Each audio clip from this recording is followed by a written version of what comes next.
Welkom bij Kijken TV, dit is de kookcursus van Stichting Welzijn. We zijn bij de kookcursus. Dat is het project van Stichting Welzijn. En kinderen leren van groep 6, 7, 8 leren in een paar lessen de basisdingen van koken.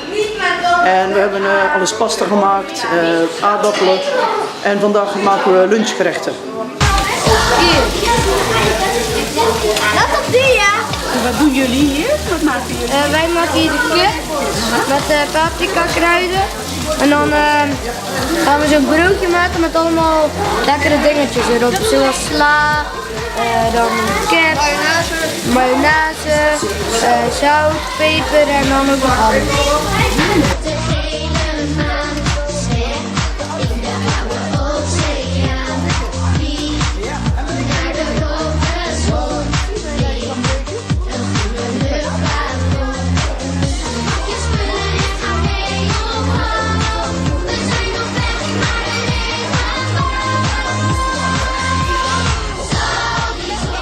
We hebben alles pasta gemaakt, aardappelen en vandaag maken we lunchgerechten.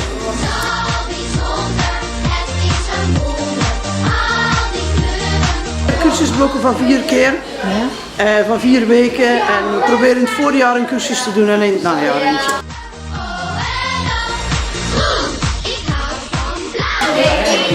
Wat doe jij hier?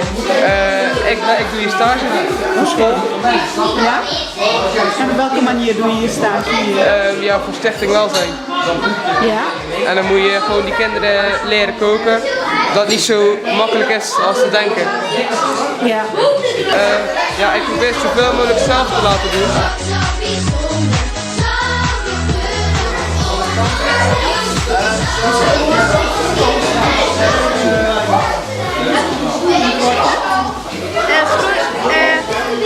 Soep, maaltijdsoep.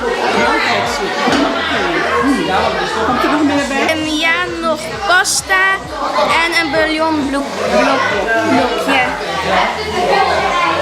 We hebben pasta gemaakt Ja? en we hebben ook pizza gemaakt. Ja? En aardappels en boontjes en wortels, gehaktballen. Gewone Hollandse gerechten, dus aardappelen met wortels en bonen. En gehaktballetjes met tomatensaus. En wat vond je het lekkerst? Pizza. Ik vond het lekker wel pizza. Ook de pizza. Ja, ook de pizza. De pizza. De pizza. Want je eet hier ook en het is ook gezellig met alle kinderen samen. Het is ook wel eens lollig met z'n allen. Ja. En het is ook lekker. En het is er ook leuk om het op te eten hier.